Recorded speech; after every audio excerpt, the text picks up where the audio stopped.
아히멜렉의 죽음이라는 제목을 가지고 24번째 말씀을 전하고자 합니다. 예수님께서 말씀하시기를 나는 세상에 참 생명을 주러 온 빛이라고 말씀을 하셨습니다. 빛이 세상에 왔지만 사람들은 빛보다 어두움을 더 사랑했습니다. 그들은 빛으로 나오면 어둠 속에서 행한 자신들의 더럽고 추한 행위가 드러날까 봐 두려워서 예수님께 나오지 못하고 있는 것입니다. 하지만 진리를 쫓는 하나님의 자녀들은 부끄럽지 않은 삶을 살았기 때문에 예수님을 믿는 것이 두렵지 않습니다. 이처럼 빛과 어두움은 분명하게 갈라져 있기 때문에 빛 대신 그리스도를 따르는 성도는 어두움인 세상으로부터 미움을 받을 수밖에 없는 것입니다. 요한복음 15장 18절에서 19절에 보면은 예수님께서 말씀하시기를 세상이 너희를 미워하면 너희보다 먼저 나를 미워한 줄 알라 라고 말씀을 하셨어요. 성도가 세상의 미움을 받는 것은 세상에 속하지 않고 세상에 복종하지 않기 때문에 미워하는 것입니다. 사람은 육체가 있는 동안에는 이 세상에서 살 수밖에 없습니다. 육체가 흙으로 돌아가는 날까지 세상의 미움을 받는다는 것은 곧 죽음과도 같은 고통을 의미하는 거예요. 여러분은 죽음에 대해서 어떻게 생각하고 계십니까? 또 어떤 인생을 살다가 어떤 죽음을 맞고 싶으세요? 한 번이라도 자신의 종말에 대해서 생각해 보신 적이 있으십니까? 여러분이 세상에서 하나님과 관계를 잘 유지하기 위해서는 먼저 빛과 어둠 그리고 영과 육, 그리스도와 사탄의 관계에 대해서 잘 이해하셔야만 합니다. 하나님을 대적했던 천사가 하나님의 진노로 하늘에서 쫓겨났습니다. 그 타락한 천사에게 아담이 미혹을 당해서 선악과를 먹고 죄를 짓는 일이 일어났어요. 그 아담은 에덴에서 쫓겨나는 불행한 일이 일어난 것입니다. 사탄은 공중 권세를 잡고 세상과 인간을 지배하기 시작을 했습니다. 사탄이 권세를 잡고 있는 이 세상에 태어난 모든 사람들은 어둠의 주인인 사탄의 자녀로 태어나서 생명이 없는 자로 살아가고 있는 것입니다. 저는 이 설교를, 이 동일한 말을 10년 동안 했어요. 여러분에게 이렇게 똑같은 얘기를 계속하는 것은 외우시라는 것입니다. 그래서 전도를 할 때 그대로 하시라는 거예요. 참 생명을 받지 못하고 사망에 빠진 영혼을 구원하기 위해서 이 땅에 빛으로 오신 분이 바로 예수님입니다. 예수님은 영혼들에게 말씀하시기를 어둠에 있지 말고 빛으로 나와라 라고 말씀을 하셨어요. 그것은 지금까지 내가 가지고 있었던 세상적인 사고나 습관, 개념을 버리고 하나님을 만나라는 말씀이에요. 로마서 8장 13절에 너희가 육신대로 살면 반드시 죽을 것이로되 영으로서 몸의 행실을 죽이면 살 것이다 라고 말씀을 하셨습니다. 여러분이 하나님과 사탄 중에 누구를 믿느냐에 따라서 육신의 정욕대로 살 수도 있고 영적으로 성화돼서 몸의 행실을 죽일 수도 있는 것입니다. 나는 정말 노력하는데 안 돼요 라는 건 뭐예요? 예수 그리스도를 온전히 믿지 않고 있는 것입니다. 육신대로 사는 것은 사탄의 지배를 받고 있다는 증거예요. 영으로 세상적인 행실을 죽이는 것은 하나님을 지금 만나서 거듭났다는 증거입니다. 이것이 확실하게 여러분들의 중심에 세워져야만 죽음을 바라보는 관점 또한 달라질 것입니다. 세상보다 영적인 구원이 얼마나 중요한 것인지 깨달아야만 예수님의 말씀이 이해가 돼요. 영혼을 구원받는 것이 얼마나 감사한 것인지 알 수 있단 말이죠. 마가복음 8장 35절에 누구든지 자기 목숨을 구원코자 하면 잃을 것이요 누구든지 나와 복음을 위하여 자기 목숨을 잃으면 구원하리라. 사람이 육체대로 사는 것이 중요한 것이 아니라 누구를 위해서 인생을 살고 있느냐 하는 것이 중요하다는 말씀입니다. 누구든지 자기 목숨을 구원코자 하면 잃을 것이라는 말씀은 네가 지금 숨을 쉬고 있다고 해서 살아있는 것이 아니라는 거예요. 그리고 그리스도와 진리를 위해서 순교한 사람을 다시 살리겠다. 이 말씀은 육의 생명은 잃었지만 육의 생명보다 더 귀하고 축복된 또 다른 생명이 있다는 새로운 소식을 알려주시는 것입니다. 새로운 생명을 받기 위해서는 몸이 죽어도 영혼은 능히 죽이지 못하는 자들을 두려워하지 말고 오직 몸과 영혼을 능히 지옥에 멸하시는 하나님을 두려워하라고 하셨습니다. 성도들에게는 두 가지의 죽음이 있어요. 몸과 영혼의 죽음입니다. 사탄은 몸은 죽여도 영혼은 죽일 수가 없습니다. 하나님은 몸과 영혼까지 죽이는 창조주이기 때문에 성도는 몸이 죽는 것을 두려워할 필요가 없다는 거예요. 제가 이렇게 죽음에 대해서 자세히 말씀을 드리는 것은 인간의 생각으로 도저히 이해할 수 없는 아히멜렉의 죽음을 전하기 위해서입니다. 이제 여러분은 동일한 죽음임에도 불구하고 몸과 영이 죽는 것이 다르다는 것과 육적인 생명을 빼앗는 사탄과 육신은 물론 영혼까지 지옥불에 던지시는 하나님께서 계신다는 것을 아셨을 것입니다. 그리고 하나님을 위해 헌신한 성도들은 하나님과 함께 천국에서 영원히 살 것이다 라는 것도 아셨을 것이에요. 이것을 기억하고 아히멜렉의 죽음을 봐야 한다 말이죠. 그러면 아히멜렉의 죽음을 이해할 수가 있습니다. 아히멜렉은 사울에게 쫓겨다니는 다윗을 도와주었습니다. 사울 왕에게 다윗은 충실한 충신입니다 라고 자신 있게 변호해 주었어요. 그가 말하기를 다윗은 왕의 사위입니다. 왕의 호위대장이며 왕실에서 존귀한 자인데 내가 다윗을 도와준 것이 무엇이 잘못되었는지 모르겠습니다 라고 말을 했어요. 그는 어쩌면 자기의 죽음을 예감했지만 후회하지는 않았을 것입니다. 다윗이 거짓말을 했습니다. 그리고 왕의 사위이기 때문에 그를 도와준 것뿐인데 사울 왕은 지금 아히멜렉은 물론 제사장 85명과 제사장의 성읍에 사는 남녀와 아이들, 젖 먹는 아이들, 짐승까지 다 죽여버린 거예요. 이것은요, 세상입니다. 세상은 생명일지라도 자기에게 이익이 없으면 단칼에 쳐버리는 거예요. 예수님께서 세상이 너희를 미워하는 것은 나를 미워하기 때문이다 라고 말씀하신 것처럼 하나님을 대적하는 사탄은 하나님의 사람을 죽이는데 조금의 주저함도 없습니다. 육의 생명을 빼앗는데 조금도 주저하지 않습니다. 여러분이 하나님을 믿는 것은 바로 사탄의 대적이 되는 거예요. 그렇기 때문에 어쩌면 아히멜렉처럼 생명을 빼앗기는 고난을 당할 수도 있습니다. 그래도 영혼을 구원하시는 하나님만 믿고 빛 가운데서 당당하게 살아간다면 어둠은 스스로 물러갈 것입니다. 사울에게 아히멜렉의 선행을 고자질했던 도액은 세상의 그 권세를 갖기 위해서 스스로 깊은 어둠으로 걸어 들어간 사람이에요. 사울의 인정을 받는 지금 그를 볼 때, 세상이 볼 때 그는 승리자처럼 보입니다. 하지만 문제는 인생은 정해진 시간이 있다는 것입니다. 인생이 끝이 나고 나면 도액은 몸뿐만이 아니라 영혼을 능히 죽이는 하나님의 심판을 받게 될 것입니다. 그는 지옥불에 떨어질 거예요.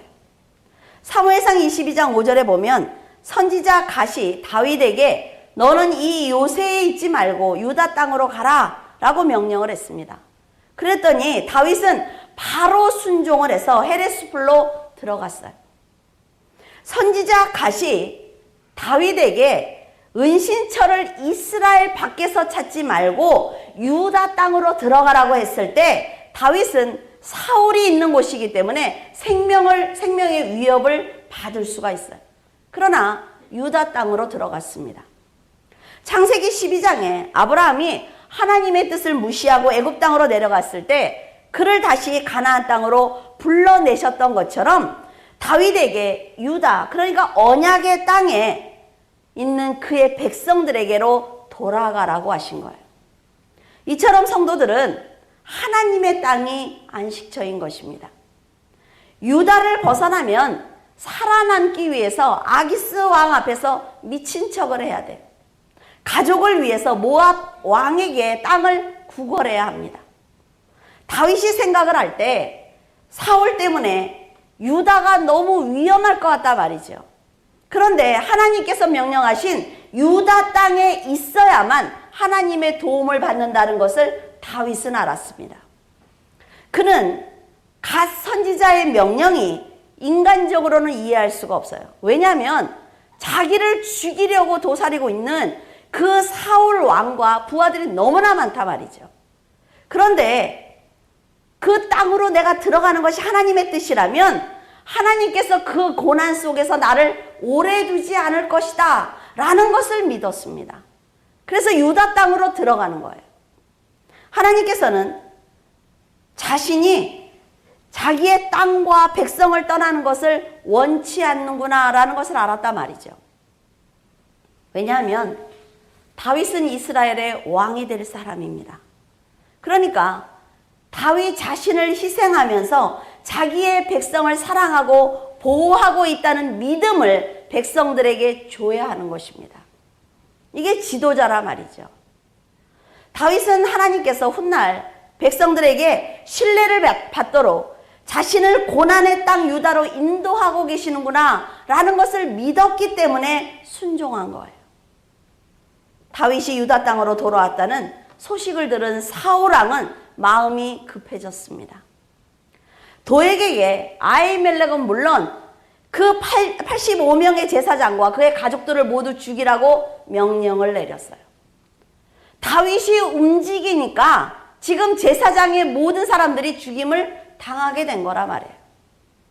선을 베푼 아히멜렉과 그의 가족들은 영문도 모른 채 모두 몰살을 당하고 말았습니다.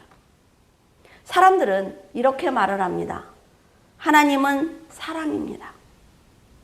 하나님은 선을 사랑하고 선한 사람, 성도를 보호하십니다. 악한 사람을 아주 싫어하시는 분이에요.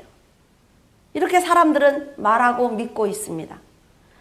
그래서 사울 왕과 같은 사람은 당장 죽어야 하고 아히멜렉처럼 착한 사람은 다치지도 말아야 된다.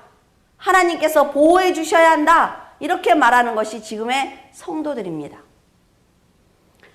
그러니까 가정에 무슨 조금 어려운 일이 있으면 하나님이 우리 가정을 치셨다고 얘기를 합니다. 우리가 인생을 살아가면서 성도들이 삶 속에서 만날 수 있는 도액과 같은 사람들이 널려 있단 말이에요. 그 안에서 그 사람들을 만났을 때 하나님과 어떻게 내가 여기서 벗어날 것이냐 기도하고 지혜를 가지고 매달려야 되는 거예요. 그런데 우리는 하나님이 어떻게 나에게 이러실 수가 있습니까? 아히멜렉처럼 평생 제사장으로 살면서 충성한 사람이에요. 그 사람은 악한 사울에게 당당하게 다윗을 변호했던 그가 지금 처참하게 죽는데도 하나님은 돕지 않습니다. 여러분 이해가 되십니까? 이런 하나님을 어떻게 믿을 수가 있어요?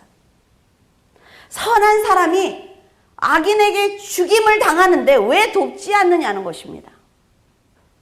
여기서 여러분은 아까 기억하라는 거 있죠. 몸은 죽더라도 영혼을 살리는 하나님을 기억해야만 합니다. 성경에는 이스라엘을 보호하기 위해서 수십만 명의 적들이 하루아침에 죽는 기록이 기록되어 있습니다.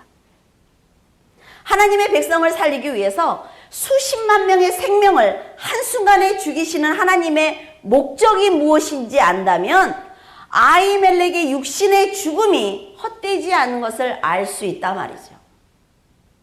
만약 아히멜렉이 다윗이 왕의 사위니까 잘 보이고 싶어서 그에게 잘하다가 죽었다면 그 죽음은 의미가 없습니다. 그러나 아히멜렉은 그렇게 하지 않았단 말이죠. 아히멜렉의 몸은 비록 죽었을지라도 말씀대로 산 상급은 영원한 생명과 하나님의 영광을 누리는 축복으로 돌아간 거예요.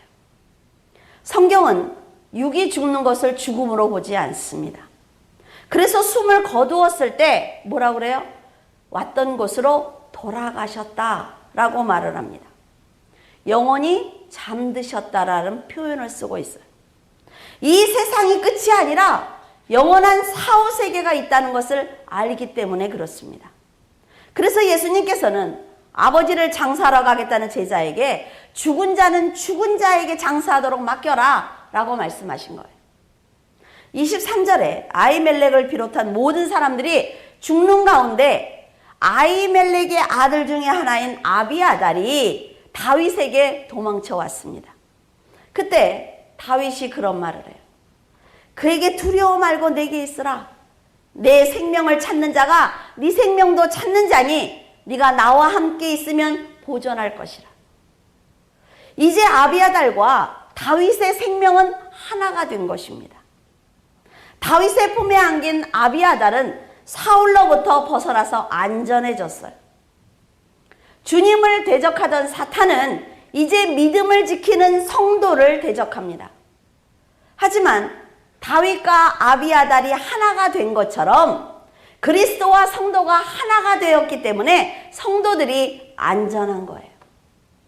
세상이 안전한 것이 아닙니다. 예수 그리스도의 품이 안전한 거예요. 그리스도께서 생명의 주인이기 때문에 사탄이 아무리 공격을 해도 주님 안에 있는 성도를 절대로 해할 수 없습니다. 하나님이 허락하시지 않는 한 절대로 성도들은 죽지 않습니다. 염려하지 마세요. 염려하지 마세요. 제발. 죽을까봐 이런 소리들 하지 말고 기도를 사명으로 만들고 전도를 사명으로 만드세요. 안 죽어요, 여러분. 자, 세상을 살다 보면요, 고난도 기쁨도 지나갑니다. 하지만 그리스도 안에 있기만 한다면 그 모든 것은 성도를 성숙시키는 도구일 뿐입니다. 고난을 만나야 성숙해요, 여러분. 고난을 당하지 않고는 절대로 지혜가 생기지 않습니다. 그래서 자녀들도 그냥 내놓고 키우세요. 내 품에서 하나부터 10까지 가르치면 그 아이는 아무것도 하지 못해요.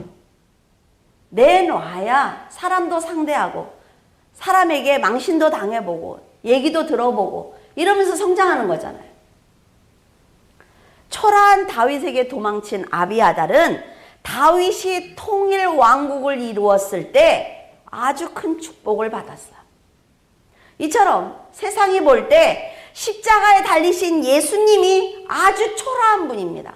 그런데 큰 호령소리와 함께 주님께서 마지막 날 오실 때에 믿음을 지킨 성도들은 아주 큰 축복을 받을 거라 말이죠. 세상의 종말보다 어쩌면 여러분의 개인의 종말이 먼저 올 수 있을지도 모릅니다.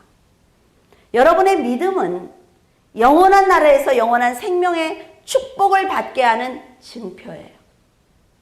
그러니까 천국에 들어가는 그 표 돈 주고 사고 이런 거 하지 않아도 된단 말이에요. 여러분들이 믿음을 갖고 있으면 천사들이 알아요. 걱정하시지 않아도 돼요. 여러분, 믿음 안에서 하나님과 예수 그리스도와 성령과 함께 할 때 아무도 여러분들을 건드릴 수 없습니다. 여러분들에게 생명이 주어져 있을 때 여러분들이 여러분의 성숙을 위해서 최선을 다해서 살아가시면 되는 거예요. 그러면 하나님께서는 여러분들을 보호하실 것입니다. 기도하겠습니다. 하나님 아버지께서 저희들에게 믿음을 선물로 주셨습니다. 하나님 아버지, 이 세상에는 믿음보다 더 귀한 선물은 없습니다.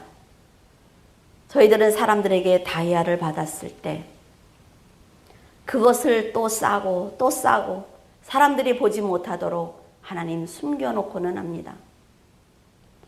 그러나 저희들의 믿음은 세상에 나갔을 때 빛을 발할 때도 있고 하나님 부끄러워 숨겨놓을 때도 있습니다. 그 믿음이 얼마나 귀한 것인지 우리 자신들도 모르기 때문에 하나님, 저희들은 하나님을 부끄럽게 합니다. 아히멜렉의 죽음을 봅니다. 하나님, 그는 사울왕에게 죽임을 당할 것을 알면서도 하나님의 뜻을 전하고 있습니다. 아버지, 저희들에게 그런 믿음을 허락하시기를 원합니다. 이 밤에 모두가 쉬고 있는 이 시간에 저희들 왜 하나님 앞에 나왔습니까? 하나님을 사랑하고 하나님의 뜻을 알기에, 영원한 천국이 있다는 것을 알기에 저희들 주님 앞에 나왔습니다. 아버지 하나님, 더욱더 성숙한 믿음을 허락하시고 능히 세상을 이기며 고난도 쉽게 건너는 하나님 귀한 믿음의 형제들이 되기를 원합니다. 아버지 하나님께서 귀한 물줄기교회 성도들을 축복하여 주시옵소서. 하나님을 향하여 달려갈 때마다 아버지 하나님께서 더 크신 은혜와 사랑으로 함께 하시고 오직 그리스도의 품 안에서 안전하게 살아갈 수 있도록 도와주시옵소서. 주님께서 함께 하심을 감사하며 우리 주 예수 그리스도 이름으로 기도드립니다. 아멘.